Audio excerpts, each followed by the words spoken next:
Good morning, everyone. Up extra early this morning. Just continuing our study in Genesis.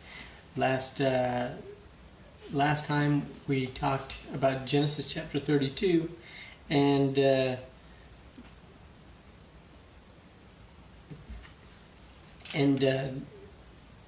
Jacob returning to his homeland, and out of fear for Esau's retribution.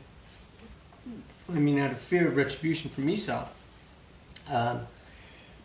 he divided up his camp. He sent a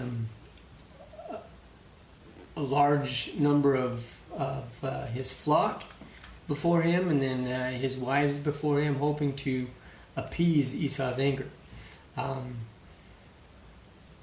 we also learned that there was a camp of angels. We talked about what that meant. And Jacob wrestled with someone, and we left off right as Jacob was about to meet his brother, who, when Jacob left, as I mentioned before, when Jacob left, Esau wanted to kill Jacob. Esau hated Jacob, was wroth with Jacob. And so we're going to see what happens when they finally meet again. So chapter 33, verse 1. And Jacob lifted up his eyes and looked, and behold, Esau came, and with him 400 men. And he divided the children unto Leah, and unto Rachel, and unto the two handmaids. So here comes Esau with 400 men. That could be very intimidating and concerning for Jacob, because these 400 men could have been soldiers, or these 400 men could just be able-bodied men that Esau was sending to help Jacob and his party the rest of the way. So let's read what happens. Verse 2, and he put his handmaids and their children foremost, and Leah and her children after, and Rachel and Joseph hindermost, and passed over before them, and bowed himself to the ground 7 times until he came near to his brother. So we can see that he sends his wives and his children before him in order of priority, because he first sends the 2 handmaids and their 4 children, and then he sends Leah and her 6 children, and then finally himself and Rachel with their 1 child, Joseph. And as he's approaching Esau, he's bowing himself down to the earth 7 times. So he's supplicating, or he is submitting himself to Esau in the most humble way he can, by offering Esau all this wealth, offering Esau his family and his children, and then finally himself. Again, we got to remember that Jacob is now limping from the wrestling match he had, because the inside muscle of his leg is now shriveled, and so I can imagine that Jacob, even if Esau wanted to do harm to Jacob, Jacob must have appeared pretty feeble and appeared pretty pitiful, because in no way is he approaching Esau with any amount of strength, but rather he is in every manner seeking Esau's favor, or seeking forgiveness from Esau. And I love this part, because this is where it's wonderfully sweet, and it's almost a shadow of what's to come with Joseph and his brothers. But let's read in verse 4. And Esau ran to meet him, and embraced him, and fell on his neck, and kissed him, and they wept. Obviously, Esau is over. He has buried this animosity that he had with his brother before he left. Whether it was buried well before Jacob was returning, or he was bringing his men in anticipation of Jacob coming back and asserting power. Because we know that what comes with the birthright is, if you will, the patriarchal authority or the authority in the family. Jacob, who is the younger son, was given authority of the family. And so if Jacob is returning with wealth and with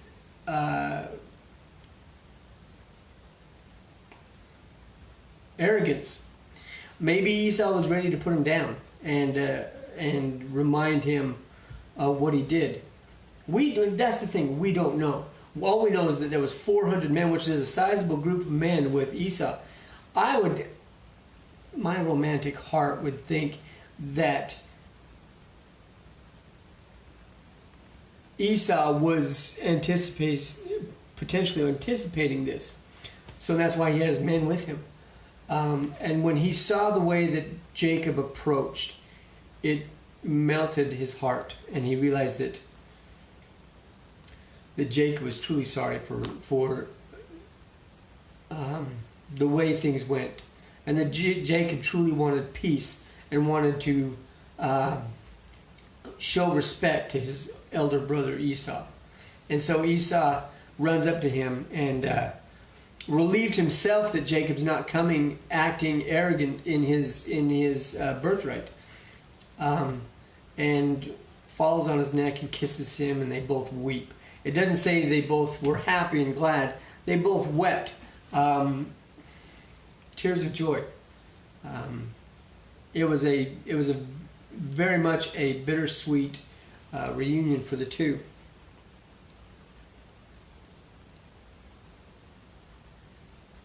Verse 5.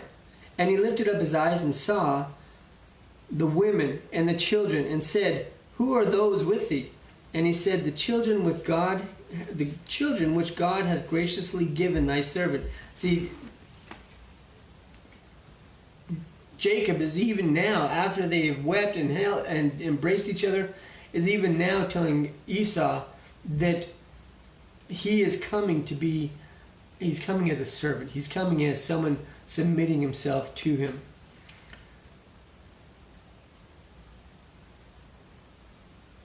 Verse 6. Then the handmaidens came near, they and their children, and they bowed themselves. And Leah also with her children came near and bowed themselves. After came Joseph near and Rachel, and they bowed themselves.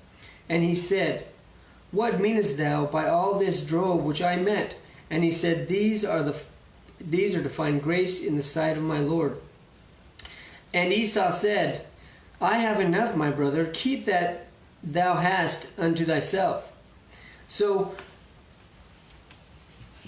Jacob's been gone for 20 years. Of those 20 years, he's only had 4 years to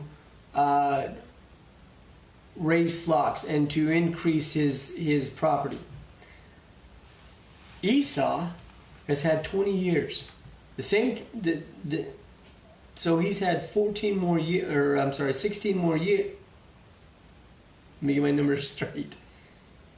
Yeah, he's had 14 more years to amass a wealth. So it's very easy to assume that Esau's wealth was significantly greater than Jacob's at this time. He had a lot more time to grow his flocks, to grow his wealth, and so Jacob's saying, this is all gifts to you, and hopes to find pleasure or find peace with you. And I can almost visualize that Esau chuckling and laughing and saying, brother, I have got plenty. I don't need your... Yes, it's a decent gift, but you limping towards me, you need everything you have. And I think it was also vindication that, yes, Jacob had the birthright. Yes, Jacob was entitled to the lion's share of the inheritance. But it seems to me that Esau had already eclipsed whatever inheritance Jacob had.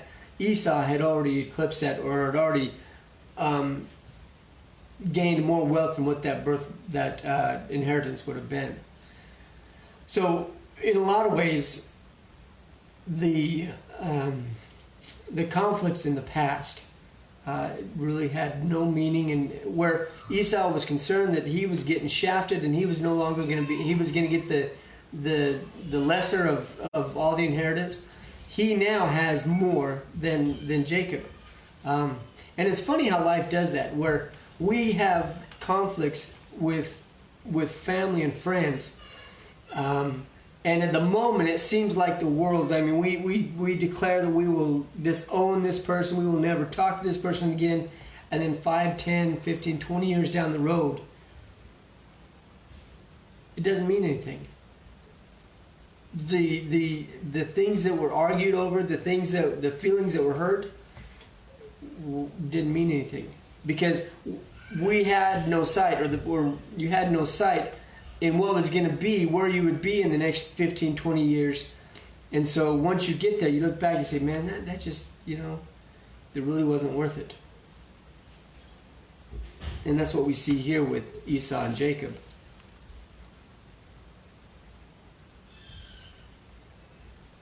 Verse 10, and Jacob said, nay, I pray thee, if now I have found grace in thy sight, then receive my present at my hand, for therefore I have seen thy face, as though I had seen the face of God, and thou wast pleased with me.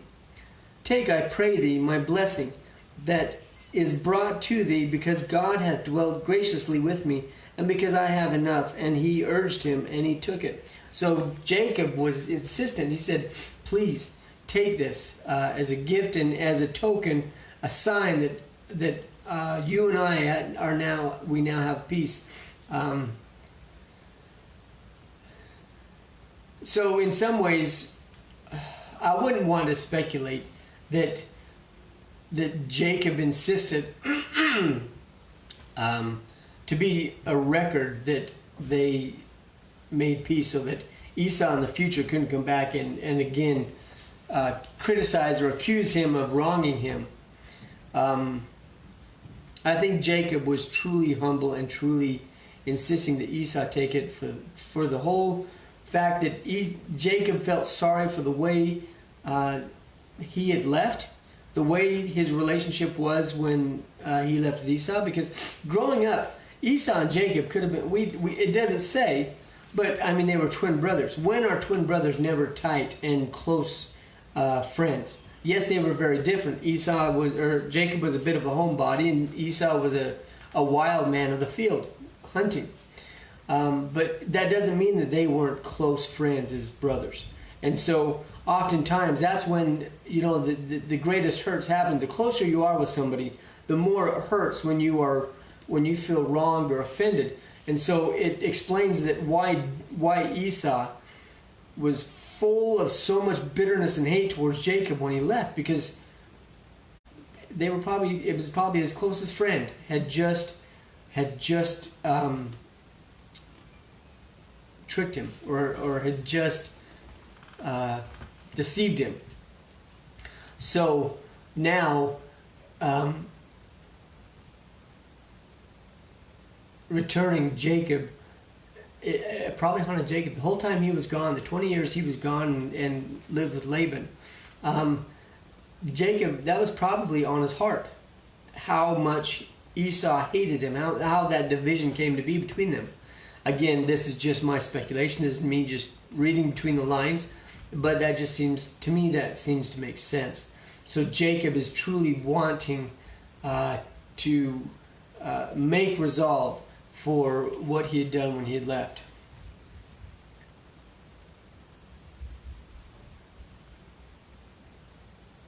Verse 12.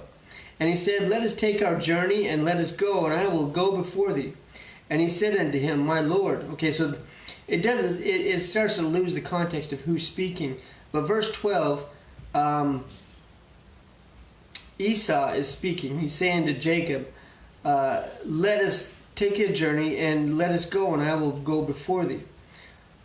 And Jacob says, and he said unto him, my Lord, again, speaking with reverence or with respect, knoweth that the children are tender, and the flocks and herds with young are with me. And if men should overdrive them, one day of all the flocks will die. Let my Lord I pray thee, pass over before his servants, and I will lead on softly according to as the cattle that goeth before me, and the children be able to endure until I come unto my Lord in Seir.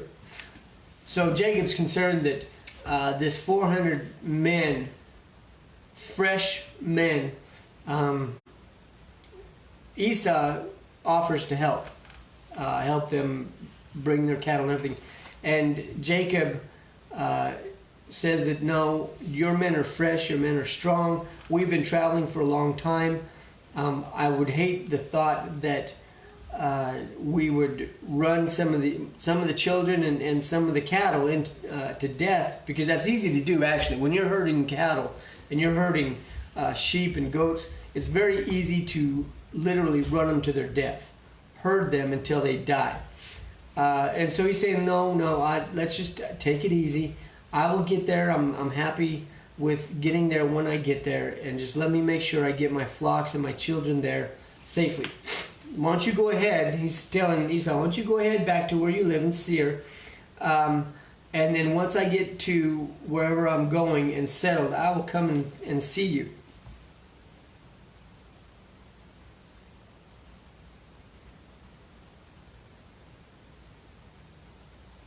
Verse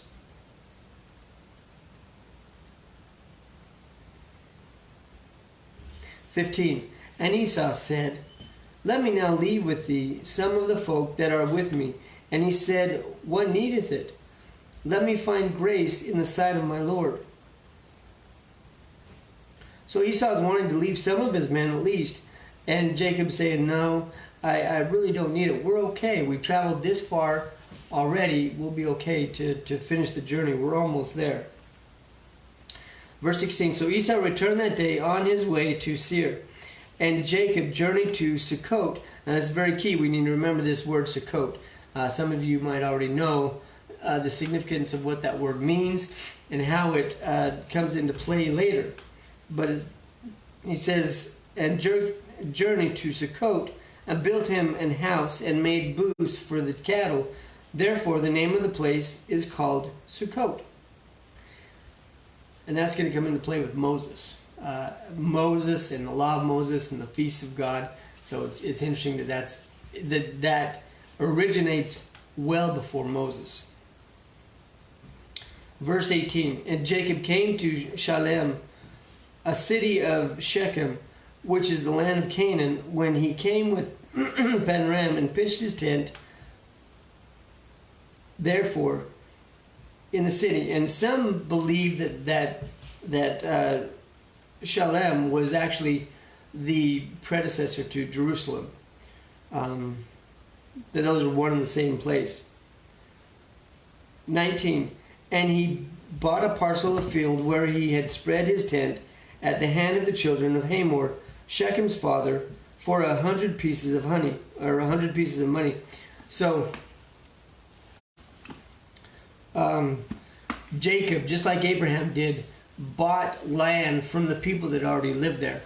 He didn't go in there and just squat and take up residence as he pleased. He was, in a sense, yes, he was Isaac's son. Yes, he was Esau's brother, who were well established in the land. But he'd been gone for 20 years. In a way, he was a stranger. And so, and when he left, it seems that he left with nothing. Now he's returning with servants, manservants, flocks, and people. So it's not like he's lived there for a long time and he's slowly grown. No, he's coming with a need for land and for property. And so he buys some land from the children of Hamor, Shechem's father, for 100 pieces of money. And we'll find out why that's very significant. And he erected there an altar and called it Eloi Israel. I knew what that meant. I know that El means God, and Israel is who Jacob is. But Elohi, El Elohi. Look it up. In fact, this is a great opportunity. If you don't have on your phone a concordance app. I highly suggest you go find one. There's so many that are just free that you don't have to pay for, and they have extensive references, maps, concordances, and it's amazing. It puts all the study material you need as if you were going to a professional seminary. It has all that material you need at your fingertips with the phone. eSword, if you have Android, eSword. The Apple version, which is similar, I forget what it's called, something Sword, Bible study. But it has all the different translations. It's wonderful to have, and so it makes it very easy to, as you're reading or as you're studying, just to look up the different names and their meanings. I think we'll quit here because just remember the name Hamor, remember Shechem, remember that Jacob bought land for 100 pieces of silver, or 100 pieces of money. It was money. We don't know if it's gold, silver, what. It was just currency. From Hamor and Shechem. Because that comes into, that plays directly into the next chapter. Jacob's sons are going to start mischief, because that's one thing we learned is Jacob's boys. They were boys. They caused a lot of mischief, got in a lot of mischief. And I find it always very entertaining to read about his children, because his 12 sons, they cause him a lot of heartache. Well, heartache, not as in they break his heart, but like any parent that has mischievous children, cause him a lot of concern. And it seems like Jacob's life is full of concern. He runs from Esau for fear of his life. He runs from Laban for fear of his life.